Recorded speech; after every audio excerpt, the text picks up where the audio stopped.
Suasana haru dan sukacita menyelimuti kompleks Masjid Al-Aqsa saat ratusan ribu umat muslim kembali memadati kawasan suci itu untuk menunaikan sholat Idul Adha setelah penutupan selama 40 hari oleh otoritas Israel.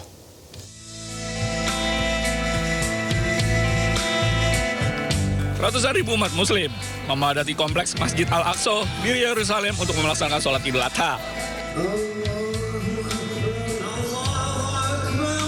Arus jemaah terlihat terus berdatangan menuju kawasan masjid, menandai kembalinya suasana penuh kehidupan di salah satu situs paling suci bagi umat Islam.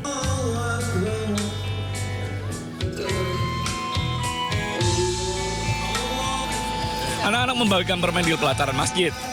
Sementara, keluarga-keluarga mengabadikan momen kebersamaan dengan berfoto sebelum sholat dimulai. Usai ibadah, sejumlah jemaah mengaku bahagia dapat kembali merasakan suasana Idul Adha bersama ribuan warga lainnya di Al-Aqsa. Setelah sebelumnya, kawasan tersebut ditutup selama 40 hari oleh Israel. إحنا والله ما بنقدر نعيش من غير المسجد الأقصى، ما بنقدر، لازم كل يوم نكون نعدي عنه ونصلي فيه، وعدت أيام صعبة جدا إنه لا صلينا صلاة التراويح ولا صلينا برمضان في المسجد الأقصى ولا صلاة العيد.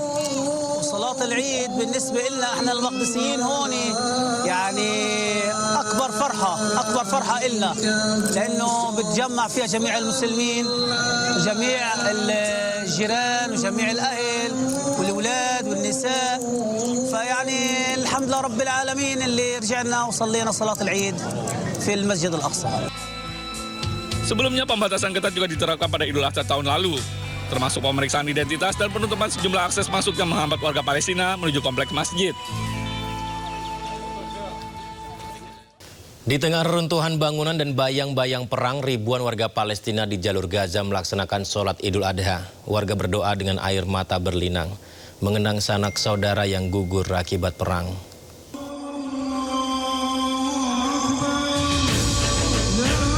Di tengah reruntuhan bangunan dan bayang-bayang perang, ribuan warga Palestina di jalur Gaza berkumpul di lapangan Al-Saraya, Kota Gaza pada hari Rabu untuk melaksanakan sholat Idul Adha.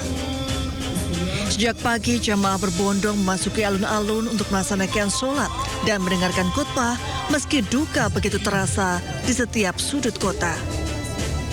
Meski digelar dengan pengamanan ketat, warga Gaza tetap datang bersujud bersama menyambut Hari Raya.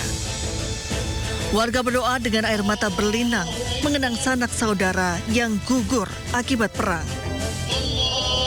Sejak perang, warga tak mampu membeli hewan kurban atau pakaian baru. Namun menurut warga, sekalipun rudal menghujani, mereka akan tetap berdoa dan berserah kepada Tuhan. احنا قاعدين بنصلي ببكاء عينينا. احنا العيد الفطر كمان ما عرفناش نصلي زي الناس. اتذكرنا اخوتنا اللي راحوا، اتذكرنا ابهاتنا اللي راحوا. عيد لا يؤسف، الدمعة بتنزل كل يوم يا امي، لاغلى الناس بتروح عندك. ولحتى احنا ما زال احنا تحت الحرب وبنصلي، لو كانت الصواريخ عروشنا ان شاء الله حنصلي. Setelah sholat Id, warga akan menghadiri sholat jenazah untuk korban tewas dalam serangan sehari sebelumnya.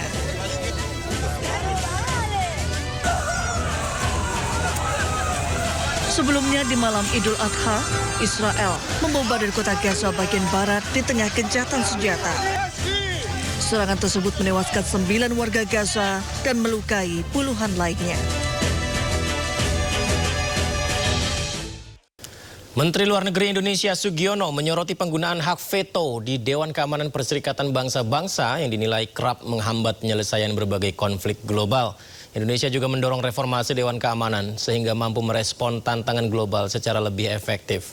Indonesia juga tadi menyampaikan statement pentingnya kita mereformasi sistem multilateral yang ada, pentingnya kita mereformasi PBB, termasuk pentingnya juga kita mereformasi Security Council. Karena banyak suara-suara yang berasal dari umumnya Global South itu tidak terwakili. Tadi juga disampaikan oleh beberapa negara bahwa banyak concern-concern yang kemudian diveto di Dewan Keamanan.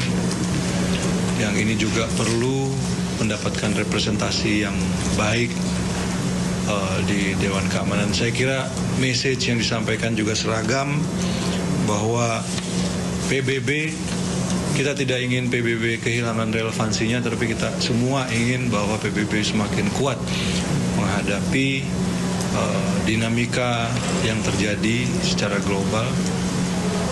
Karena kita juga paham tantangan-tantangan baru di dunia saat ini.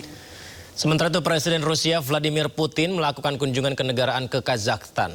Tiba di Astana, Putin memulai kunjungan kenegaraan selama 3 hari di Kazakhstan atas undangan Presiden Kazakhstan Kassym-Jomart Tokayev.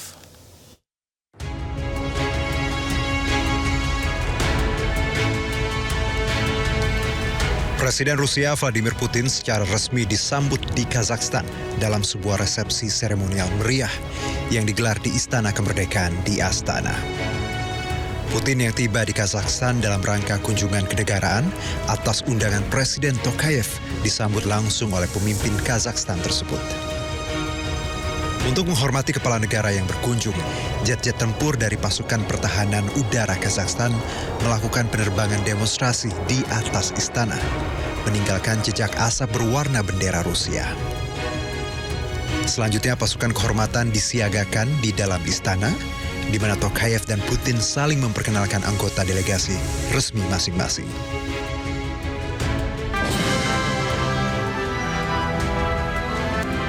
Lalu dilanjutkan dengan pengumandangan lagu kebangsaan Kazakhstan dan Rusia.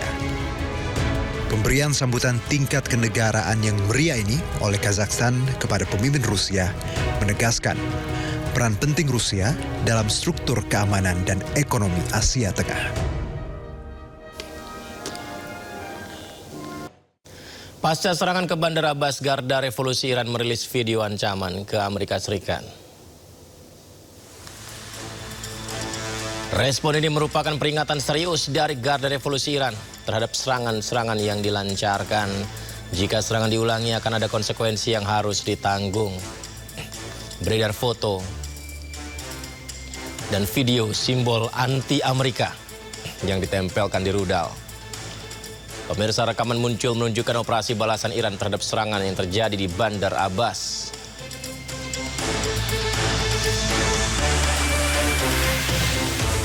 Sebelumnya, Korps Garda Revolusi Iran klaim tembak jatuh drone Amerika Serikat dan usir jet tempur siluman F-35 Amerika karena menyerang Iran. Namun Amerika berdalih menyerang Iran karena pertahanan diri saja.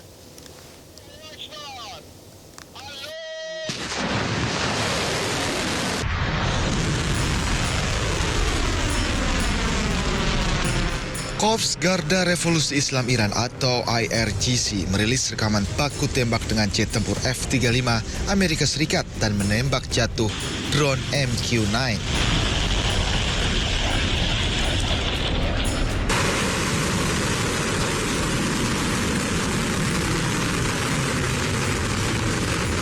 IRGC mengatakan sebuah jet tempur F-35 terlibat baku tembak pada pukul 3 pagi 25 Mei lalu. IRGC mendeteksi penguncian rudal, mengubah arah dan meninggalkan area tersebut. IRGC juga mengklaim telah menembak jatuh drone pengintai MQ-9 Amerika Serikat pada malam yang sama.